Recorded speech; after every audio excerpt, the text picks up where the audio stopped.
modern lifestyle from AC to cars to beyond makes it Right. so easy to stay in our comfort zone and to do things that just fall into routine. And when we don't use something, as you mentioned, it atrophies. And there's a lot of different corollaries for this, some of them Yeah. being footwear.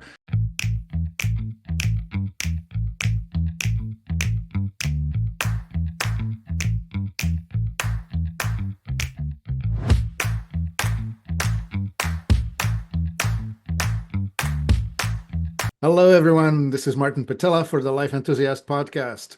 And today I have with me Nick Urban. I see him as my younger brother from a different mother. He's just a few decades behind me, but he's really following the passion that I have. And I feel such a deep connection. Nick, welcome. Thank you, Martin. It's great to be here. Looking forward to chatting with you.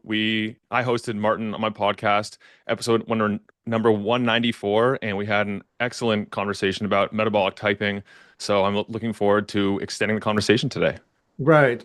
I would very much like to help people see the deeper things, not just the basics. Let's just dive into, well, let me frame it this way.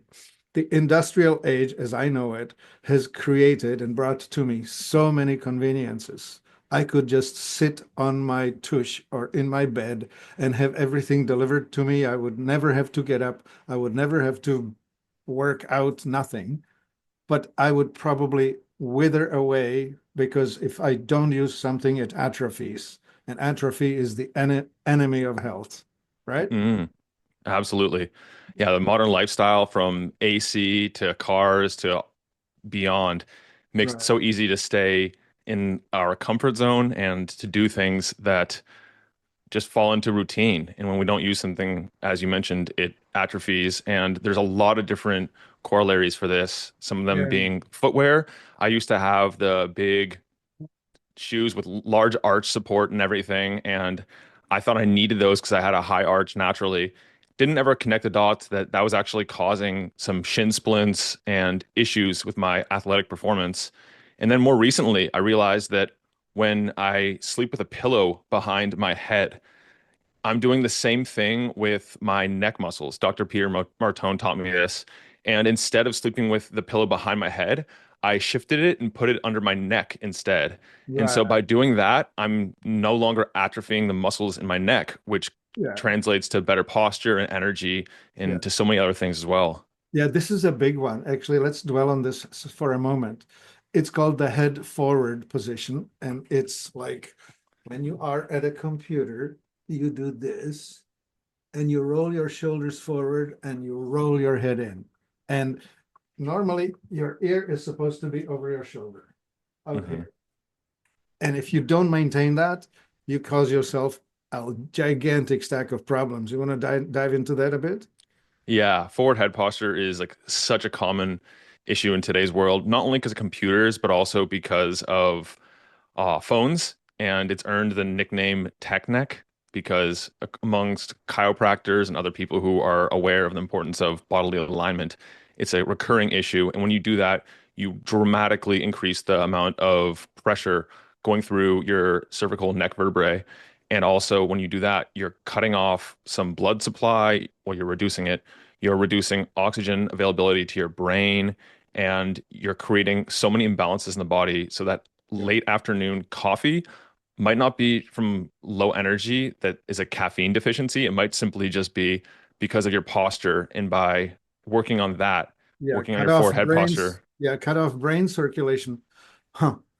I associate TMJ pains with that. That's one of the common side effects. Um, and neck pains, migraines, back pains, mid back pains. Like if you have pain between your shoulders, it could be from the excess weight because when you're like this aligned, the pressure is holding in the stack. And the further you go off of this, the angle is actually multiplying. It's a geometric increase Yes. in pressure. So Yes.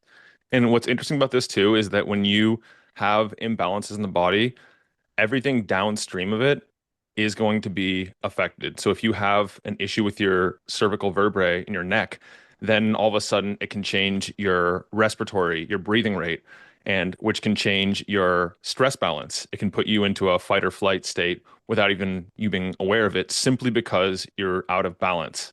And by Right. working on these things, you can correct a lot of things downstream of the original problem. Right. It reminds me that I did not actually ask you how you engage with people. Maybe we Mm, should just preface it. No, I don't understand the English word preface it yes. here, and um, and just introduce how do people engage with you, or how do you engage with people? How do you enjoy working with others? How do you do Yeah. it? So I write and create a lot of content around looking at both the latest modern science and then also the time-proven systems of traditional Chinese medicine and Ayurveda. And I look to marry the two and look at these concepts through both lenses so that I can help people find what I call the highest bioharmonic technologies, the things that have the greatest potential upside with the lowest potential risk. And more recently, I started doing consultations and helping people on the individual level because there's a lot of commonalities. We all know about the importance of good sleep, of movement throughout the day, of getting your breathing patterns correct, your posture, as we just mentioned. There's a lot of different things like this, but then also a lot of times the individual anatomical and biochemical differences can play a large role. So I like to help people one-on-one figure those things out because there's a lot of cool, fancy things and technologies. I'm guilty. I have a lot of them around me, and they're great and all. But if you're missing some of the often cheap or free, low-hanging fruit, then you're chasing the wrong avenue because there's so much other stuff you can do that'll have a disproportionate impact on your health and well-being. Yes, indeed. So how do they find you? My Let's get them website. now. Yeah, Yeah, so my website's called outlier.com, spelled Outlier, and give me one that's second. a that's hard to remember. So I'm recording live. I had someone come to my door and start talking, so I had to shut it. All right. gotcha. So I have asked it one more time. Let's start with the outlier. Tell Sure. tell us where. Yeah, my website is outlier.com, and there you'll find a lot of the articles that I write, the podcasts I record, the YouTube videos I shoot. But then also, since that's hard to remember the spelling, you can also find me at nickurban.me. Perfect. Beautiful. All right. Yeah, actually, let's just run through some of the credentials that you have accumulated in your fairly young life.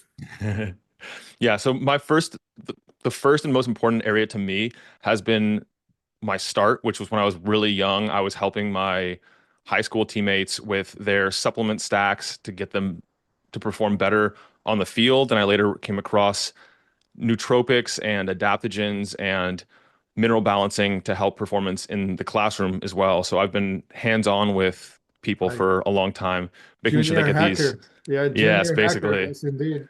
Yes. Wow.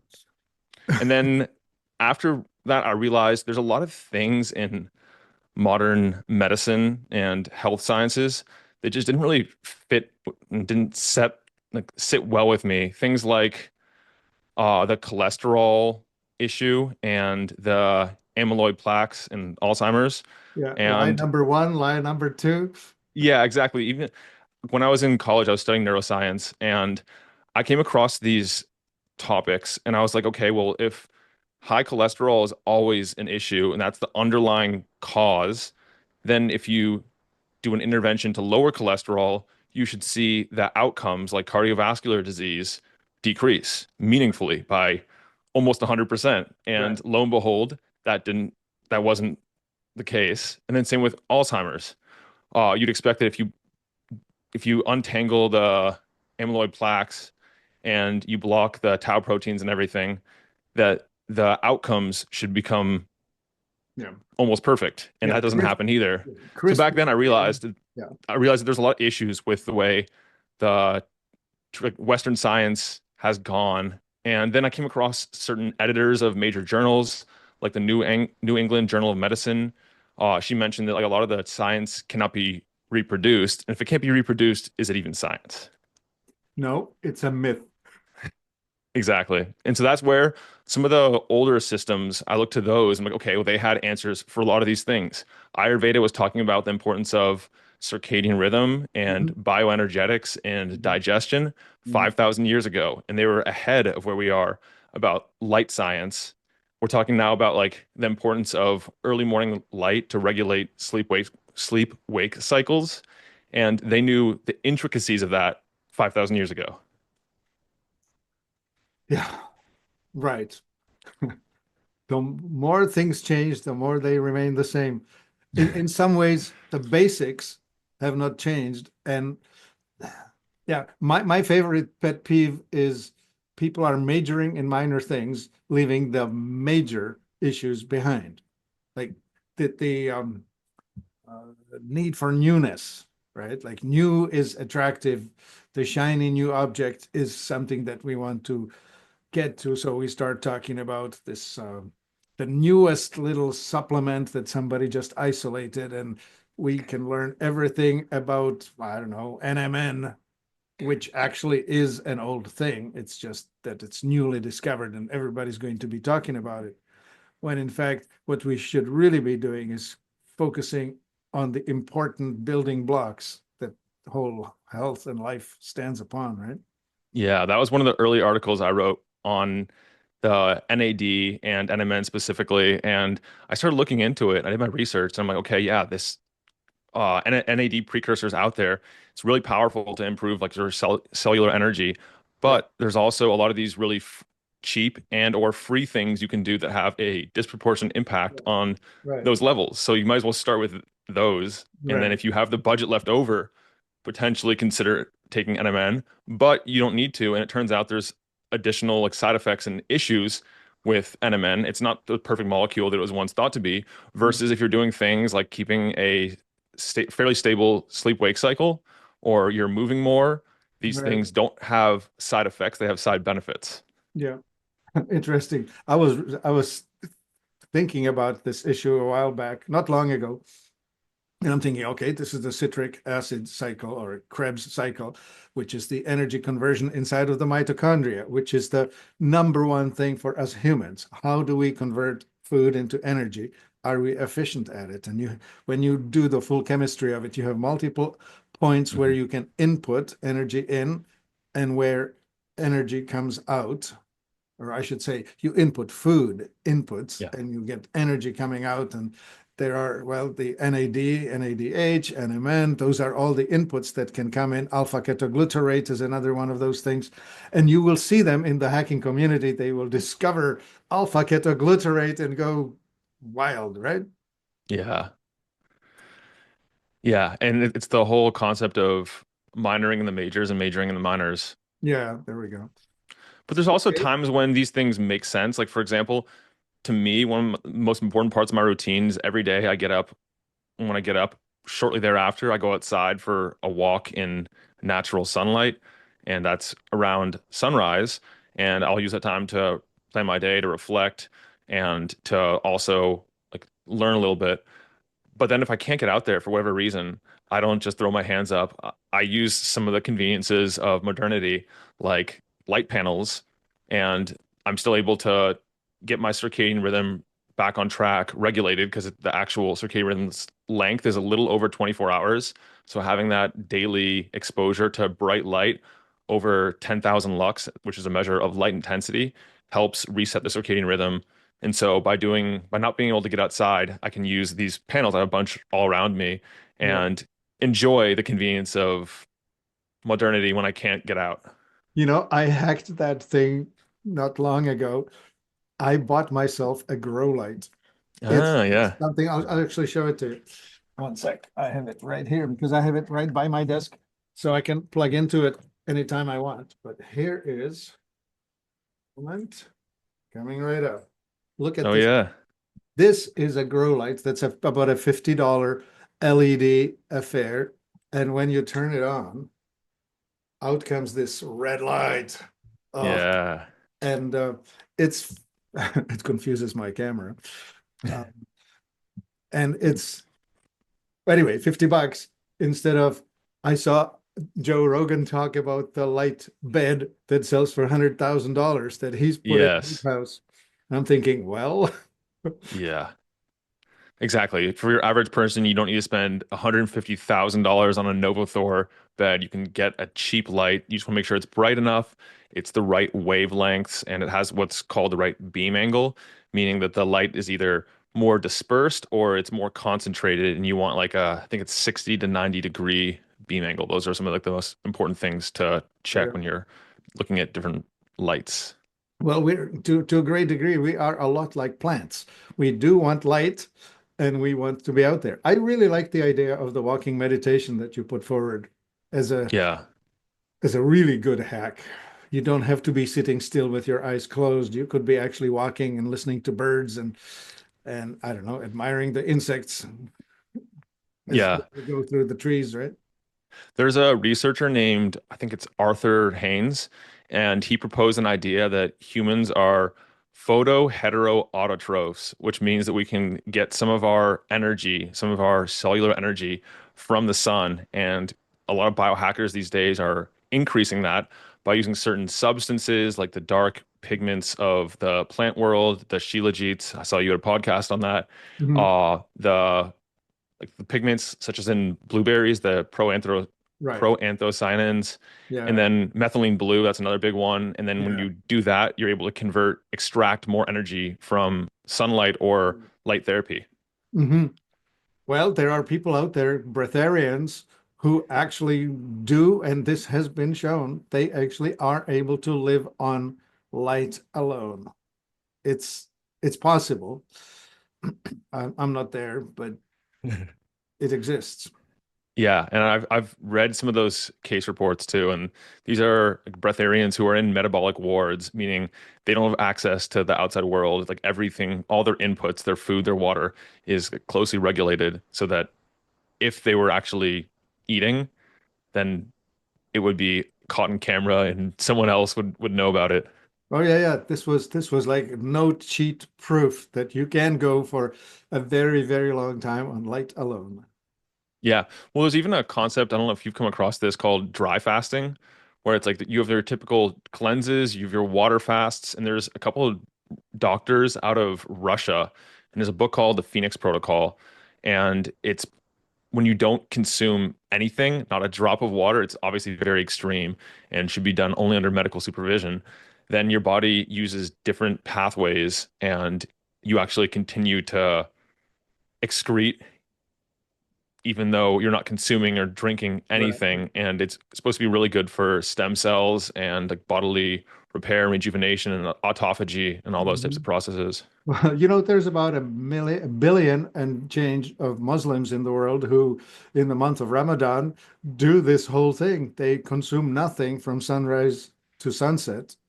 Yes. They turn into a bit of a night owl because then, right as after the sun sets, that they try to catch up to everything they missed. But still, it's documented and experimented and done by many. Yeah. And that's part of my passion is to look around, like what are the people doing in other parts of Yeah. the world and what kind of results are they getting from them? Like the Russians, for example, have been pioneers when it comes to brain supportive nutrients and substances, as well as like therapeutic peptides and a subset of those peptides called bioregulators. There's all kinds of really cool stuff and research Right. coming out of Russia and other countries too, but that Russia seems to Okay. be like one of the lesser known ones. Okay, so let's dig into two trains of thoughts. One was Mhm. building the resilience through adversity, and the other one is targeting fixes with the peptides. The peptides are a really good thing. Which one do you want to pick first? Let's do the resilience one first, because I have a lot to say on peptides.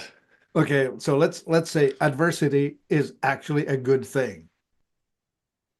Okay, so let's talk about temperature shocks, exercise shocks. What else can we think of? Well, water, no water, food, no Yeah, food, yeah. right? The general theme that I like to classify these all into is that humans are built to oscillate between the extremes, the polarity, going from one to the other. And very rarely throughout our history would we have continuous like sameness throughout the year. It's like we have Yeah. the seasons, we have hot and cold, Yeah, we yeah. have day and night, we have all these like running to get your kill so you can have food, and then a lot of time of relaxation. And so like the body responds and adapts very well to these cues because it's a sign that things are working properly. And if you don't have that, then it sends like it's a biological mismatch, and your body starts to atrophy and decay in a way. Right. So the opposite of being on a sofa in an air-conditioned restaurant. Right. Yeah, or you can also be in the sofa in the air-conditioned restaurant, but beforehand expose yourself to a higher temperature, and then Right. afterward expose yourself to a lower temperature, or beforehand just do both of them. And that way your body is getting the opportunity to regulate itself. Because when you expose yourself, say, into a sauna, which I'm a huge fan of, then your internal core temperature goes way up, you sweat a ton, and your body, after you get out, has to Mhm. take the time and the energy, expend the resources to regulate itself, to bring the temperature back down, to rehydrate and everything. And so that right there upregulates Yeah. your antioxidant defenses and all kinds of like survival pathways that make Right. you a more resilient human. Plus, it's just nice. If you Yeah. live somewhere like I do in Texas in the summer, it's often above 100 degrees. If you go into the sauna, then when you are actually in the 100-degree weather, walking around, it's much more manageable. Like my body's already gone up to, well, I've been in a 200-degree sauna, so then my body can re-regulate back down to my normal core temperature. So the 100-degree outside weather is nothing in comparison. Right. Yeah. Yeah, this is training for adversity, right? Yep. Indeed. I remember talking to a friend who had all kinds of arthritic problems with his aging body, got himself a infrared sauna, and within, I don't know, 2, 3 months, it wasn't long, reporting back, my mobility's back, my aches and pains have diminished dramatically. So there's definitely a great deal of benefits in sweating out the toxic things, but it's not the only thing, right? Like heat shock protein is something that's been studied. You want to talk Yeah. about that a bit? Yeah. So heat shock proteins are, I mean, one of the hallmarks of aging is misfolded proteins. And heat shock proteins are a substance that courses through your body when you're exposed to really hot temperatures and paradoxically also really cold temperatures. There are cold shock proteins also, but when you're exposed to really extreme cold, you're also increasing heat shock proteins paradoxically. But what happens is when you do that after your sauna session, then you come out and your body is operates more efficiently because misfolded proteins cannot be used by the body and therefore like they have to be recycled. And when you're in the sauna and you're getting the increased heat shock proteins, you're indirectly increasing your longevity and slowing the biological aging process. Yeah. I was meditating on the sauna concept and the relationship to winter flu.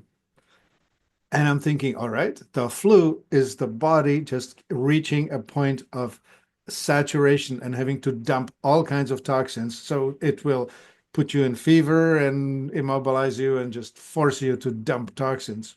So I'm thinking that the sauna is actually a smaller dose prevention of dumping the stuff that if you don't, you end up with a flu. Yeah. Martin, I love that you say that. Part of what I talk about in bioharmony is looking at the body as this system of systems, a cybernetic system, and realizing that we don't have a clue about how most of it is working. Like science tries to explain it, and oftentimes in 10 years, 20 years, 30 years, we figure out that we were totally wrong about the way it works. And so if we have a fever, that's the body's process of increasing core temperature, obviously, and then making the body less hospitable to invaders such as bacteria or viruses, fungi, whatever it is. Yeah. And by suppressing that fever, obviously we want to stay within a safe limit, but by suppressing it, we're actually impeding the body's ability to fight these pathogens off. And so a lot of times, using a sauna when sick, where appropriate, or before getting sick as preventative maintenance helps Right. the body make sure that nothing overgrows and causes symptoms. And the worst thing during a sickness, if you're at a reasonable temperature, you're not too hot, obviously, is to suppress the temperature because then you're disabling the body's ability to defend itself the way it always has. Right. Yeah. Yeah. The original purpose was let's dump the toxins out of cells and flush it out. And you say, no, no, no. I forbid you. I want to stay toxic. Yeah, detox is like one of those such a controversial topic, but we know through like increasing core temperature and heat shock proteins and a lot of the other things that are coming from practices like sauna use that we're naturally going to be detoxifying. And some people will also add in binders and things like that to help catch the toxins Right. after the process, like the sauna, which invigorates them and liberates them into the bloodstream. Okay. But either way, we're having to deal with like extreme fat loss since fat can store, it does store toxins. People who lose a Right. ton of weight will have increased levels of heavy metals and other things in their bloodstream, and they can feel really bad when they're losing weight. And so, even for people like that, using something alongside like a severe weight loss Okay. protocol can help prevent issues. That's an interesting one. So when I exercise to the point of sweating, I'm going to lose weight not because of the energy expenditure, but because of the detoxification that takes place.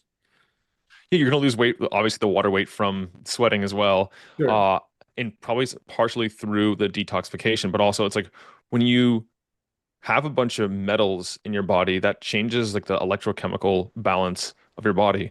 And so, like, there's metals in foods, supplements from just walking down the street, like we're exposed to them constantly. And the body has like a really adept way of preventing those metals from damaging our body. Right. Uh, and so when you're, if you've been exposed to more than an average person, and then all of a sudden you're going through extreme exercise, if you're just sweating a little bit, it's not going to be much of an issue. But if you're really like dieting and trying to cut down on your weight and you feel bad, it could be because you're liberating a bunch of toxins and by binding them with something like activated charcoal or zeolite, or there's a bunch of different things you can use, then that can help you like get through it while still feeling better and safer. Right. Yeah. Well, and then there's the cold, right? Which Yes. the cold plunge has gotten very popular. Yes. And I see guys buying these fancy cold plunges. Well, I guess it's a good thing. I I don't know. My own method is just turn on the cold shower and suffer for a while. But Yeah. I got my first exposure to cold plunges from rugby because between matches, we'd have back-to-back matches and we had to recover in less than 24 hours, often in like 14 hours. So it was a non-negotiable that our coaches made us do them. We would be in hotels and they'd put ice in the bathtubs. And that was where I first learned about it, first started doing it. And they are a double-edged sword. For a lot of people, they obviously feel good when you end, when you get out and you have the adrenaline, the norepinephrine, the dopamine coursing through your brain and body. right. But it often comes at a cost because it is a biological stressor. And if you have everything else in your life in check already, that's great. It can be therapeutic and it can give you like a resilience and mental fortitude that is actually the reason a lot of athletes use it. But if you already are concerned about your family life, about your deadlines at work, Mm, about other things going on, you're fasting, then all of a sudden, what's known as your allostatic load or your stress bucket can start to overflow. And the benefits of cold exposure can actually turn to detriments. And so, for a lot of people, doing it at a little warmer temperature, it seems to be one of those areas where it's like colder and longer is better, like for bragging rights and everything. But that can be detrimental. And it's like, if you're going to do a cold shower, you're not going to run into that issue as much. But if you're doing like a commercial cold plunge at a gym or something, yeah. oftentimes the 10 minutes at 32 degrees or 34 degrees is doing more detriment than it is Yeah. good. Too much stress. Right. Yes. Yeah, you But go yeah, for, I mean, yeah, that's like too much of a good thing, right? Like I can enjoy one scoop of ice cream and call it an oral pleasure without much of a metabolic penalty. And if I eat the whole pint, that's a whole different level of damage. yeah. So here's the opposite. You're doing a goodness, but you're overdoing it to the point of overstressing the body, right? Yes, exactly. Right. Well, so I think I'm going to stick with my 50-degree shower. I think that's perfect for a lot of people. I think that makes sense. And perhaps in a later, I think there's some devices you can use to like f put your shower water through a filter of some sorts and it like cools it down and you put like ice cubes in it or something. And I'm not sure how necessary that is. You could also try turning your bathtub into your own cold plunge at some point if you really wanted to get out of the Right. ordinary. But it's also one of those things to me. It's like you don't need to use it like super cold thermogenesis every day. It seems to work best when it's only used a couple times a week. And if you're going to use it more often, to do it for shorter bouts and try varying the temperature according to your existing Yes. stress load. Or go to the local park and find a cold running creek and jump in.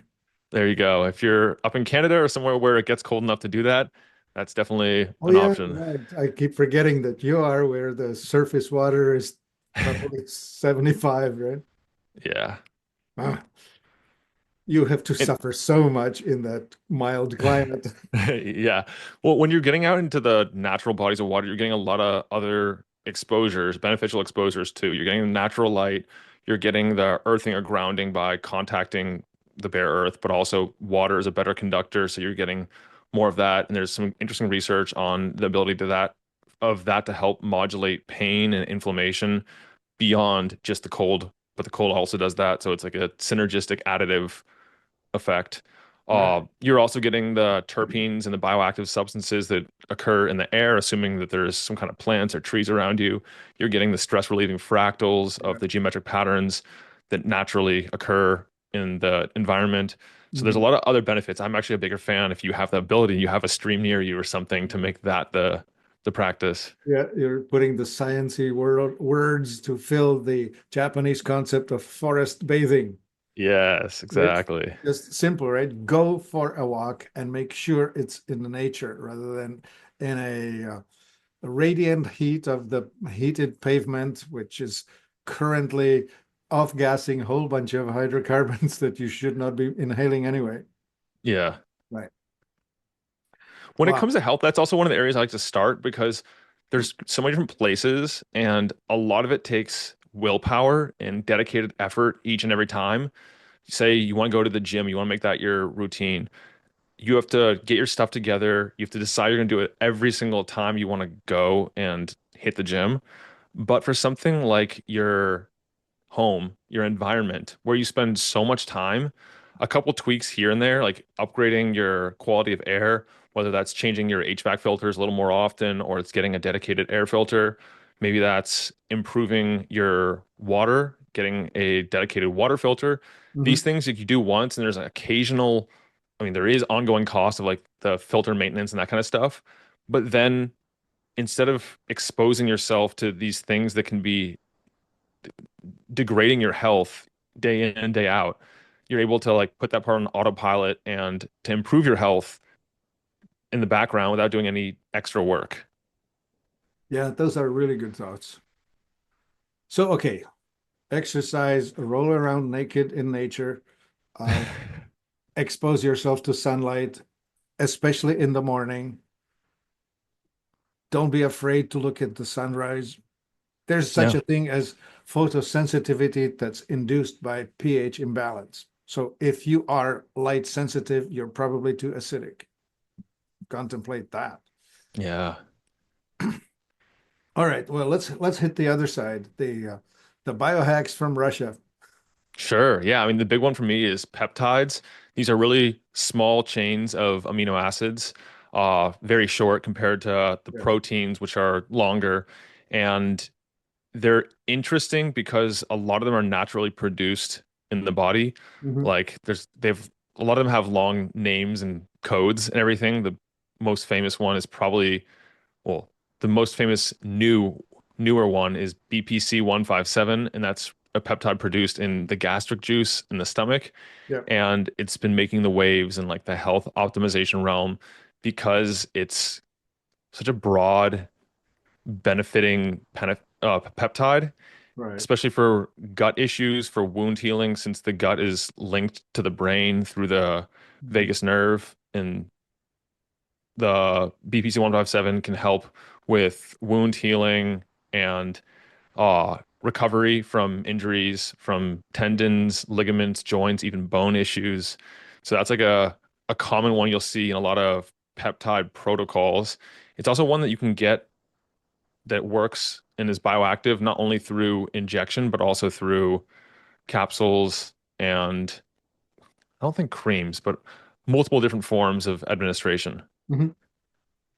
Yeah, I guess this the FDA has started sticking its nose into this, right? Yes.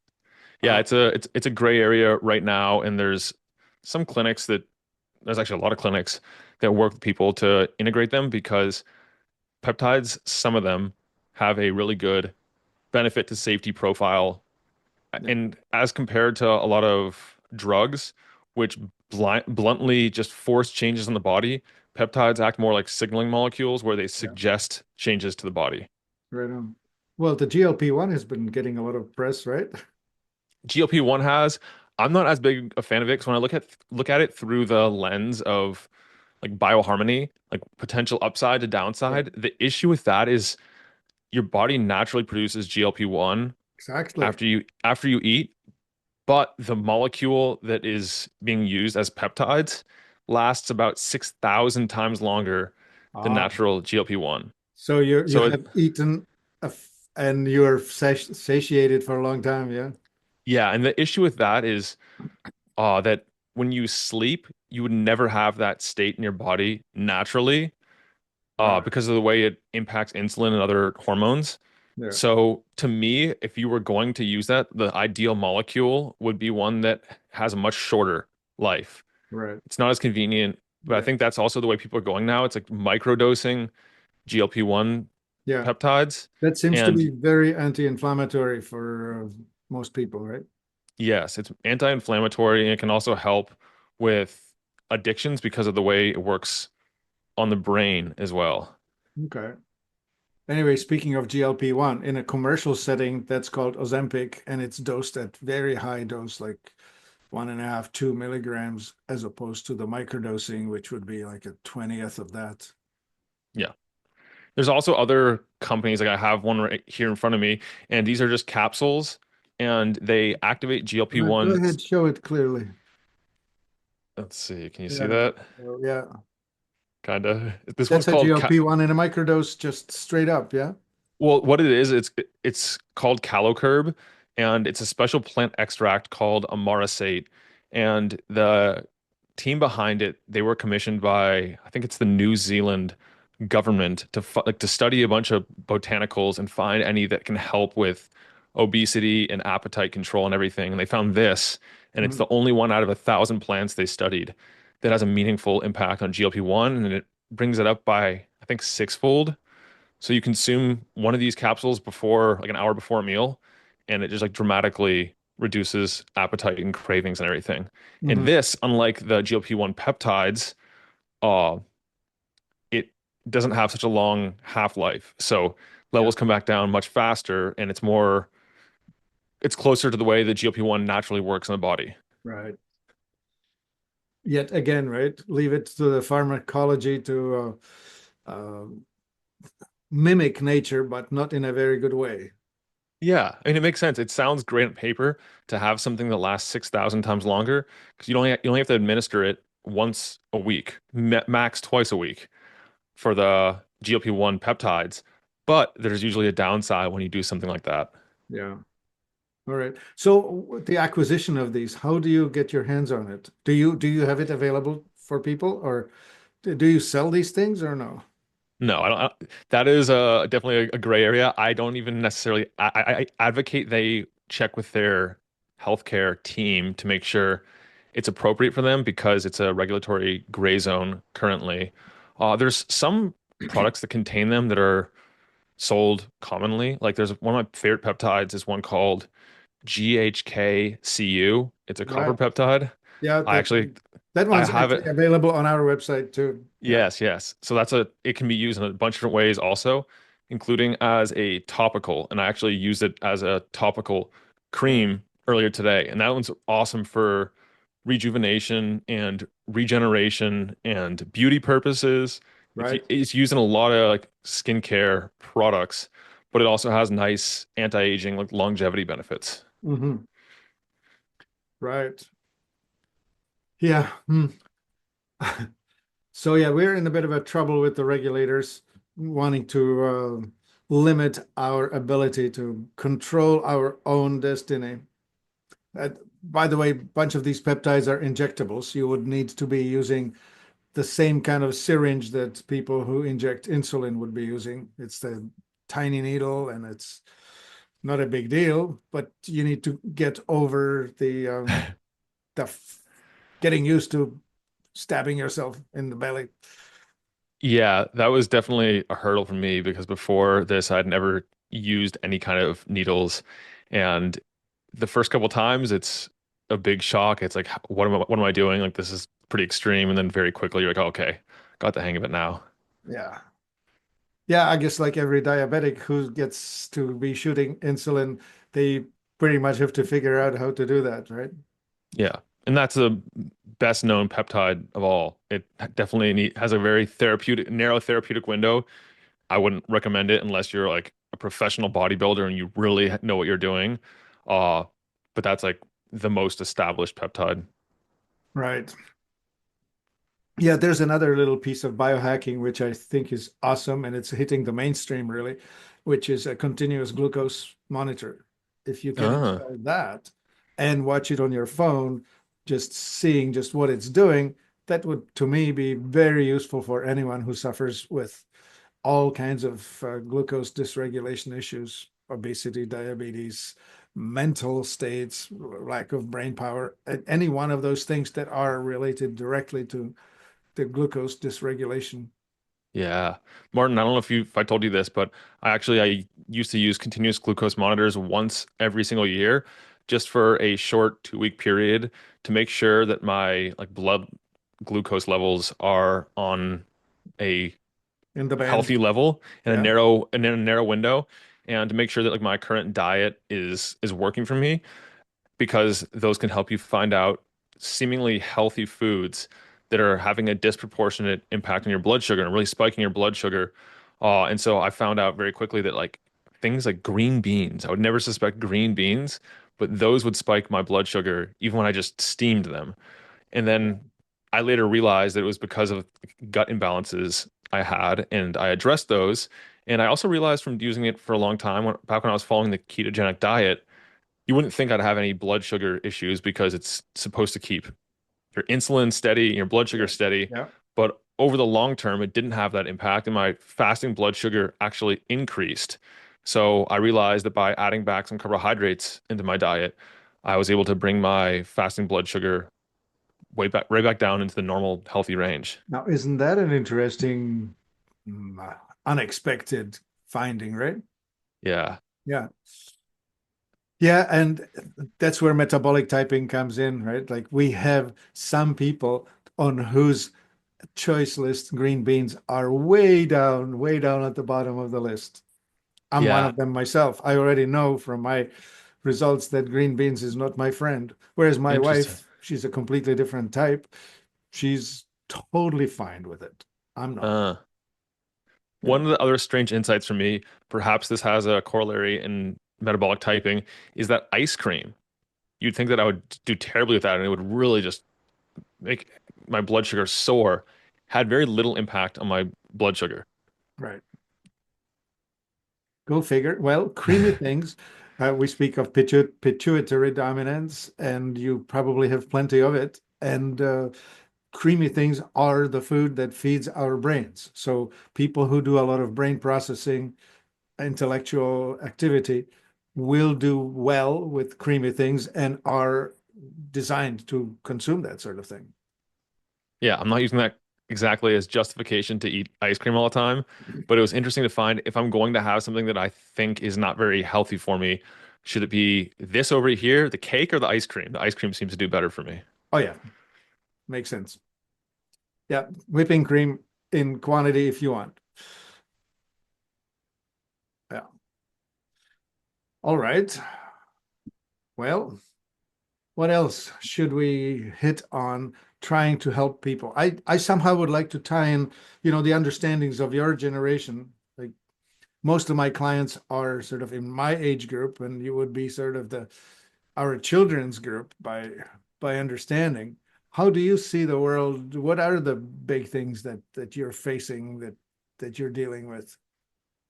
One of the things I think is important to cover with you today is the impact of AI on all of this. I'm not sure if you've discussed this much, but it's a No. really powerful tool of like taking any of our health data, really. We can maybe want to anonymize it so it's not going to be used to train the models, but we can just take our name off of it and we can share like our blood glucose levels or our blood panels and be like, hey, this is what I got in my recent test. Help me understand how this compares to the healthy population, not just the population that is in the normal reference range here. Oh, or you can look at it and be like, oh, okay, I have really high iron levels, which I did from my previous blood work, and I looked at it and I thought to myself, I know a couple things I can do to address this. I wonder if AI has any good ideas. And so I fed it my blood labs and I showed it several different markers and asked them how they can relate and what I can do to optimize them as a whole. And it gave me a bunch of different ideas. And that's just one way that you can use it. You can also, with Okay. your doctor's permission, record conversations that you have at the doctor's office. And you can ask it for given this information that you just heard, I'd like a second opinion on what you So think is useful here. so transcribe it and feed it into what do you use? Do you use Chat GPT or some other one? Yeah, so what's cool, there's a bunch of different options. Gemini, Google's product, you Yeah. can chat with it over voice for free. Okay. And I like ChatGPT because they tend to innovate the fastest. You can also chat with it over voice, but I Okay. think that costs money. There's a lot of different options out there, and it's one of those technologies and skills that's only become more and more prevalent. And so it makes sense to start learning about it now. And the Okay. applications are endless. So I haven't thought of it, but you can actually take the test, the medical lab test that you just received the results of. They send it to you online, and you just feed that document right into the input and say, "Help me understand what this is all Yeah. about. How can I improve the numbers? I'm concerned about blah blah." And Yeah. You wow. could even say, I've been feeling low energy the last couple of weeks or months, and this was my most recent blood labs. Help me like determine if there's any patterns or correlations here that I should be aware of that might explain it. Because sometimes it's not one biomarker that's out of normal range, but it's a constellation of them. And when you piece them together, you can see, oh, okay, it's because I have low thyroid. And then you can say, okay, because you think it's this, how do I address this as a whole rather Mhm. than just focusing on the individual biomarkers? Because I'm Yeah. not a fan of just chasing individual biomarkers to begin with either. It's like Yeah. the body's much more complex than that. So like if you see this over here, you can take a natural alternative to bring your cholesterol down, but it's more important to figure out why is your cholesterol high in the first place. Yeah, this is really cool. I have not thought of it using. Yeah. I've been always interrogating the Gemini or whatever, just asking it question, tell me about this, tell me about that. But I have not been actually individually customizing this, like feed it in and say, okay, what do you think of this? Or what do I have here? That's Yeah. really, really creative. Yeah. There's a lot of ways to use it, and there'll be more and more that come up over the years too. But it's like one of the first things to think about it when you have a health question. Maybe if you don't even rely on it, is like, how can I use this as a second opinion on whatever it is that I'm coming across? Like, say I have high cholesterol, back to that same example. Help me understand like what can be causing this in my body? What's the root cause of this? Yeah. Because like it's pretty good at root cause analysis. And also if you're looking at like things such as peptides, the GLP-1s, any new intervention, you can ask it, hey, what are the proponents saying about this? What are the opponents saying of this? Help me understand both the potential upsides and the downsides. Right. Yep. Using your brain in a creative way to expand and extend your reach. I mean, you really have an assistant at PhD level. As long Yeah. as you ask it an intelligent question, it will come back with an answer. Yeah. Well, there were certain things that I have like complex biochemistry questions about, and I'd search Google for answers.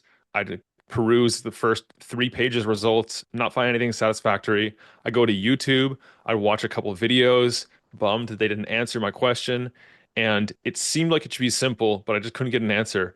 And now I can just open up the chat and I can have a conversation with AI, and you can give it tweaks, tell it to do this and not do that, and really customize it the way you want. And you can get answers to your Right. questions pretty fast. And I don't trust everything it says. I always double check.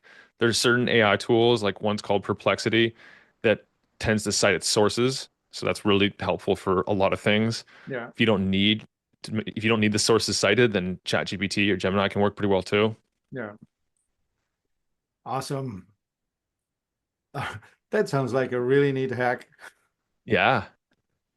Okay, Even I guess it you can can, replace me. People call me and say, Martin, what do you think? I guess, well, well, the quality of your input determines the quality of your output. So if mm, you can direct its thinking and you can tell it who it is, like ironically, you have to actually tell ChatGPT or any of the AI platforms who they are. Like you are a researcher or you are a what kind of ever kind of professional. Now answer this. Like the quality of your prompt, as it's called, determines the quality of your results. all right. Yeah, this is something that we're going to have to be teaching at school now. Of course, it Yeah. will take 20 years before they get it into schools, but Yeah. Well, I think it's already making its way into schools. Even if like I am going out and I didn't know anything about health and wellness, I would go to the grocery store. You can snap pictures of things such as the label of the food and ask it to decode what some of these words mean. Like, what are these other ingredients? Do yeah, I need to care about magnesium stearate? Do I need to care about silicon dioxide? Do I need to care about all these things? Like, what are these chemical names translated in English? right on. Awesome. Well, Yeah. Nick, this has been a very interesting hour that we spent together. I think we could keep going, but I think maybe we should call it chapter two when we get together next time. I Um, like it. right. So, Nick Urban, that's NICKURBAN.me, or Outlier, spelled funny,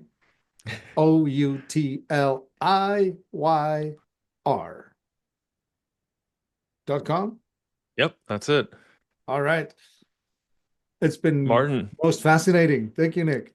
yeah, thank you. It was great to host you as well. If you guys want to check that out, mindbodypeak.com/194 was my podcast with Martin on all things metabolic typing from a biohacker's perspective. But Martin, it's been a pleasure. Thanks for hosting me today. Yeah, really neat. Thank you very much. And this is Martin Pytela at life-enthusiast.com. Thank you. My body's a temple, but the walls are cracked. Stuck in the rubble of the years I've stacked. Stagnation in my veins like a river through the dust. Toxic whispers in the wind, but I gotta rebuild. I must.